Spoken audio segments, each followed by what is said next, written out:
2 years into our marriage, yet I still considered us newlyweds.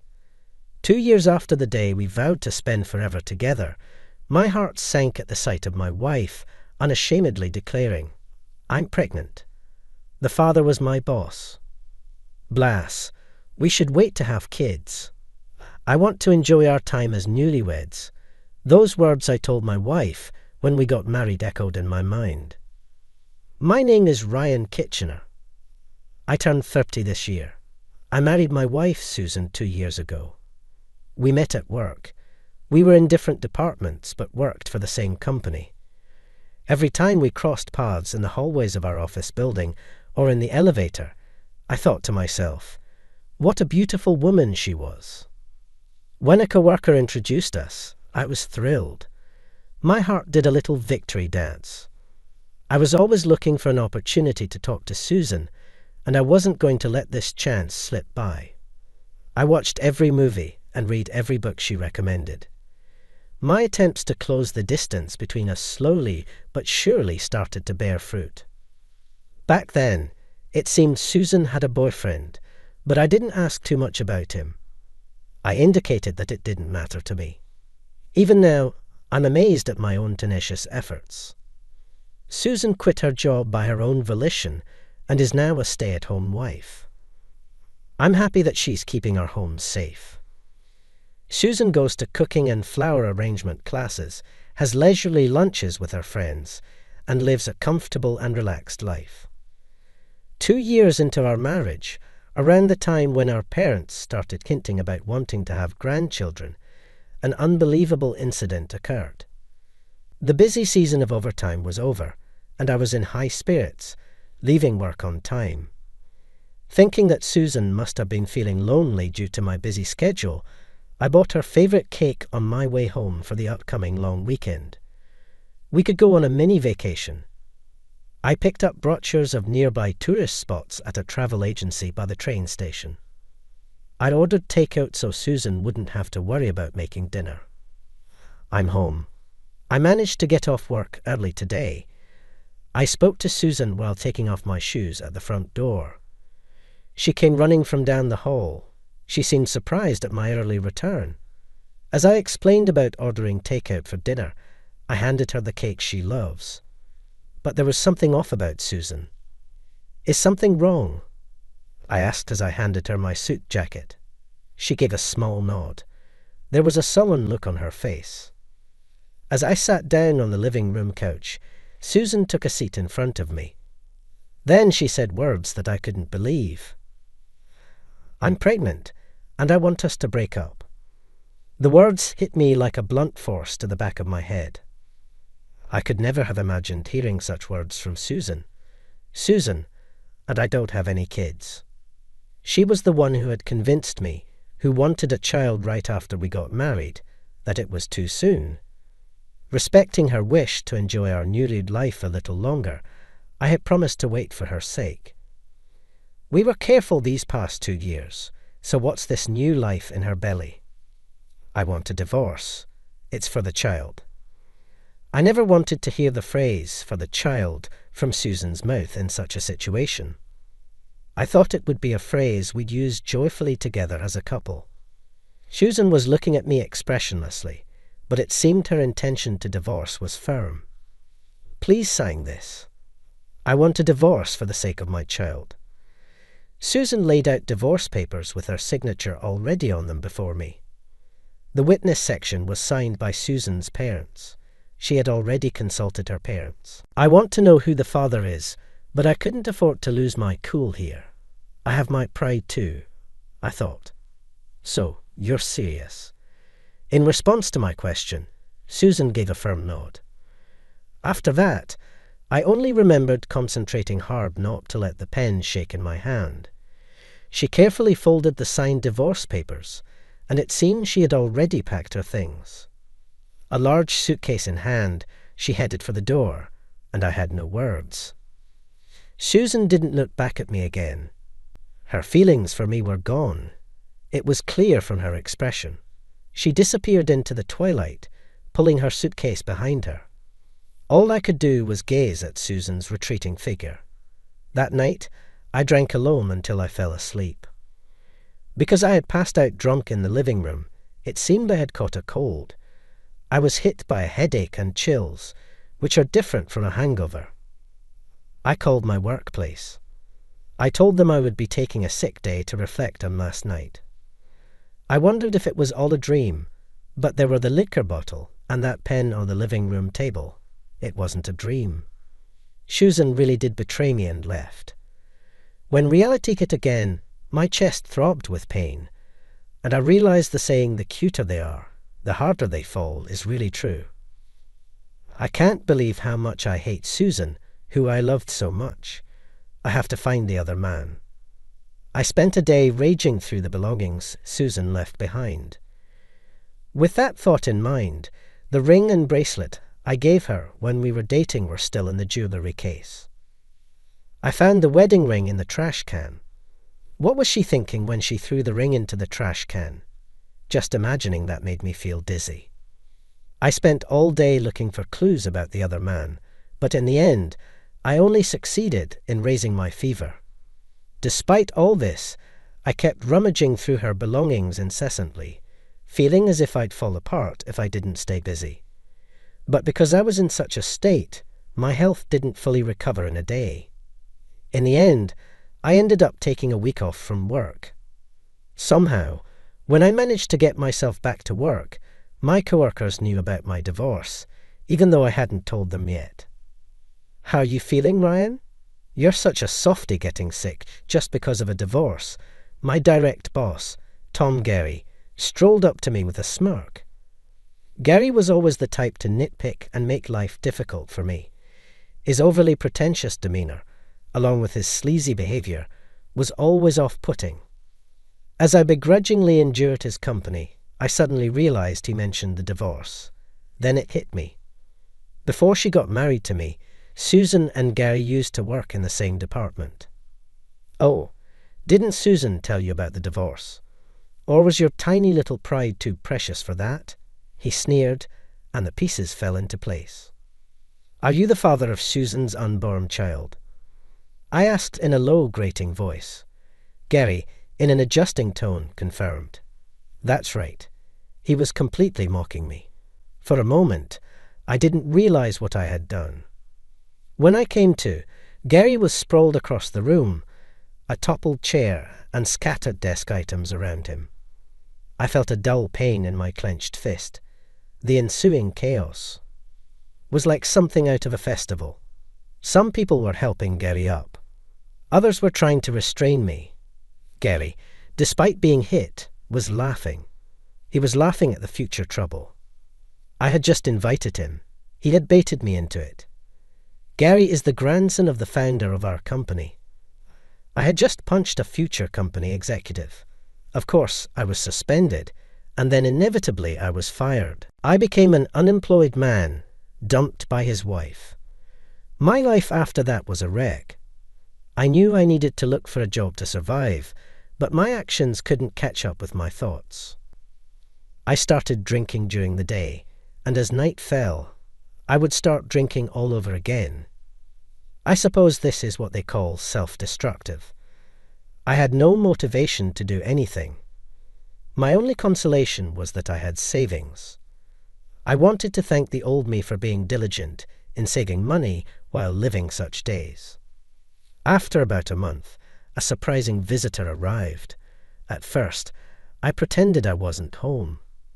But 30 minutes later, the doorbell rang again. Once again, I pretended not to be home. The doorbell rang again an hour later. Annoyed, I wondered who on earth could be bothering me. As I reluctantly opened the front door, I found an unfamiliar woman standing there. She stood tall, gazing at me with a piercing stare. I felt like I was being judged, and I quickly averted my eyes. May I ask your name? I asked. The woman staring at me had a dignified appearance and a face that suggested a strong will. Suddenly, I felt embarrassed about the alcohol on my breath. I hadn't even bothered to shave. Are you the ex-husband of that woman? She asked abruptly, nearly stopping my heart. She didn't beat around the bush. She was Gary's wife, and that woman she mentioned must have been Susan. Well, I stuttered, at a loss for words. The woman deeply bowed her head. She introduced herself as Lillian, just as I'd imagined. She was Gary's wife. The neighbourhood ladies passed by, shooting me curious glances. I always found these gossip-loving folks a bit hard to deal with. "Please come inside." I hastily invited Lillian in, trying to avoid the gossip that would inevitably spread otherwise. "Thank you," she replied and walked into the house without hesitation. Of course, I hadn't done any cleaning at all. As I led her into the chaotic living room, she began to silently gather the trash scattered around. "I can clean that up myself." I tried to insist, but she cut me off. "We can't have a serious conversation in this mess, can we? If you're not going to help, please sit down," she snapped. So, I sat up straight. I sat down on the couch and watched in silence as she went about tidying up. "Why don't you go wash your face?" she suggested. I got startled by her words and dashed off to the bathroom. I washed my face quickly.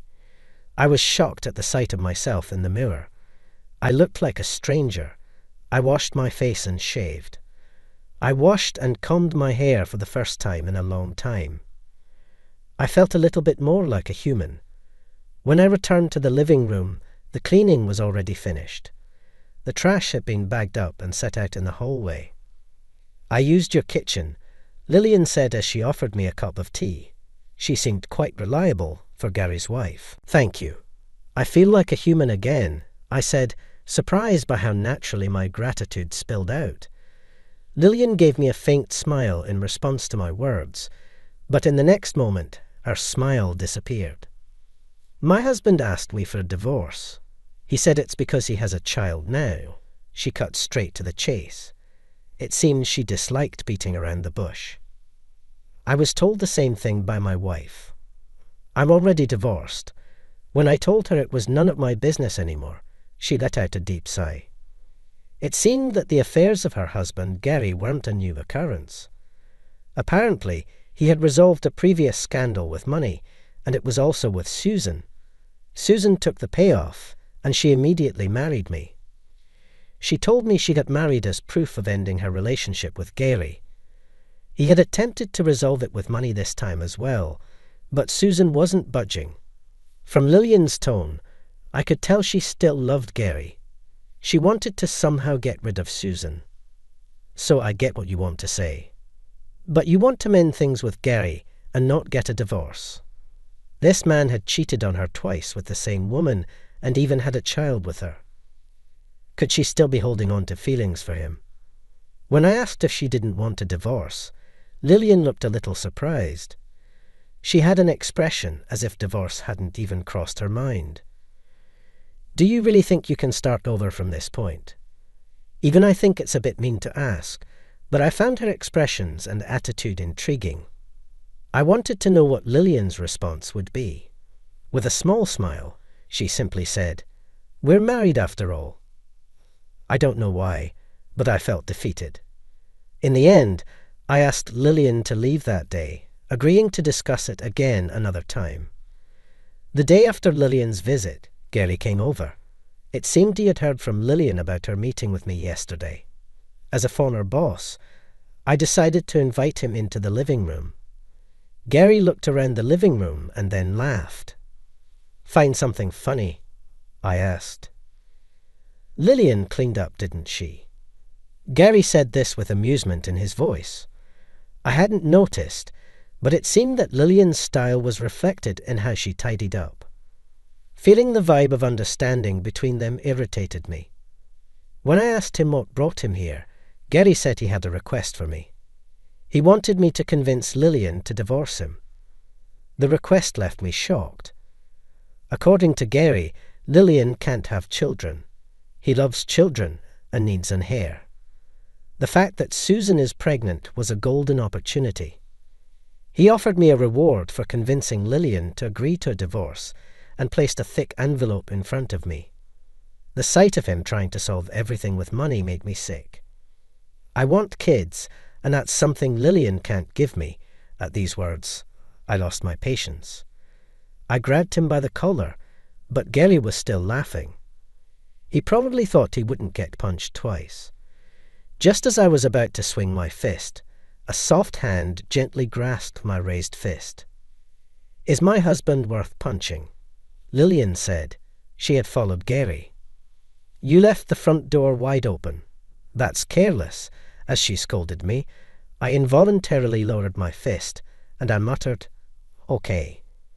My grip on Gary's collar loosened, momentum extinguished. "So, you want a child, huh?" Lillian murmured as she looked at Gary as he nodded. She pulled out some documents from her bag. They were divorce papers. "Are you satisfied now?" Lillian smiled as she offered the papers to Gary. Her smile was stunningly beautiful, almost eerie. It looked as if it could forgive anything and everything, yet at the same time, it was as if it could send someone straight to hell. As Gary took the divorce papers, his fingers lightly traced over the back of her hand. It felt like I've seen something I shouldn't have, and I quickly averted my eyes. "Thank you." Gary left these words behind, swiftly striding towards the front door. "We're enemies now, aren't we?" Gary waved without turning around to her words. It seemed that he had accepted her declaration of war. Once Gary was out of sight, Lillian turned back to me. "Shall we lick our wounds together? But first, let's have our revenge." We both separately demanded compensation from Gary and Susan. They're well off no matter how much we demand. They're likely to pay. I asked my lawyer to proceed with all matters simultaneously because I wanted them to suffer, even if just a little. This would be just a bit of payback. Child's play, really. After demanding the compensation, Susan finally came crying. It seems Gary will pay his own part, but he won't pay Susan's portion. They're not married yet, so it's only natural. But it seems there's more to it. At a meeting between the four of us, Gary started saying that I was also to blame for Susan's affair. He claimed it was a result of making her feel lonely due to my constant work. "You sure have a knack for blowing smoke, don't you?" "It won't work on me." Lillian pulled out was a report on Gary's personal investigation. The investigation had apparently been requested by Gary's parents. Susan and Gary had been involved before my marriage to her, and at one point, Susan had accepted a settlement to sever ties. However, behind the scenes, the relationship continued. Apparently, my marriage to her was suggested by Gary as a camouflage. I love my work, and I'm a bit insensitive. For them, having an insensitive husband was very convenient. Moreover, since I was working with Gary, they could always keep an eye on me. The report Gary's parents had put together by spending a considerable amount of money was unbelievably detailed. Lillian reads through the contents in a steady voice. The colour drains from Gary and Susan's faces. The first to break was Susan. She starts to scream, almost hysterically. "Stop it. Stop it now. It's not good for the baby if you stress yourself out so much." At our reprimand, Susan flinched, being stared down by Lillian's icy eyes. Susan fainted on the spot. Gary, panicking, cradled Susan in his arms, to which Lillian smiled, already surrendering. "That's a shame. I believe Lily and truly love Gary. Love and hate are two sides of the same coin. The deeper the love, the deeper the hate." It seemed Gary understood that too. In the end, I had no role in the discussion, and the meeting ended with Lillian dominating the conversation. At the end, Lillian laughed at me, saying, "That's it." Afterwards, the reason for my divorce became well known at work. I was the one who had leaked it to my co-workers. The company wanted to cover it up, but it was too late. In the end, Gary was sidelined at work and had no place in his family. After remarrying, Susan is struggling with in-law issues. It seems that Gary's parents, who like Lillian, are hardly treating Susan, who took Lillian's place after driving her out. I think it serves her right. When everything about the alimony and other issues had been settled, I invited Lillian for coffee. She told me about her current situation, working at a friend's company while living alone. I can't have children, so I need to be self-sufficient. I don't feel the same fear I did back then. When I see Lillian speaking with such a sincere expression, "Your reason for being independent seems a bit off," I disagreed with Lillian. She looked at me surprised. It was the first time I had strongly insisted on something. I noticed she was still wearing her wedding ring. It was proof she hadn't forgotten Gary. Summoning my courage, I decided to give her the words I had been practicing since last night. "I don't mind." She looked at me with a puzzled expression. I took a deep breath. Then I asked her to wait until I found a job, as I was applying to be Lillian's boyfriend. Lillian and I will definitely work out. We understand each other's pain. I will never hurt you. From my expression, she seemed to understand that I wasn't joking. She looked down once and then chuckled. "I'm quite a handful, you know." "I am well aware of that," I replied. I gently traced the back of her hand with my finger. It seemed like she was recalling something as she squinted her eyes. She gently brushed off my finger and then took off her ring. I felt it was her way of breaking away from her past.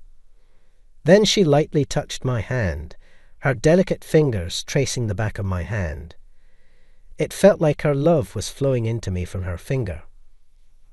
"I'll make you happy, so please wait." Lillian laughs as if she's bursting with joy. I swore in my heart to always protect that smile. What did you think? Subscribing to the channel will encourage us to produce more. See you in the next video.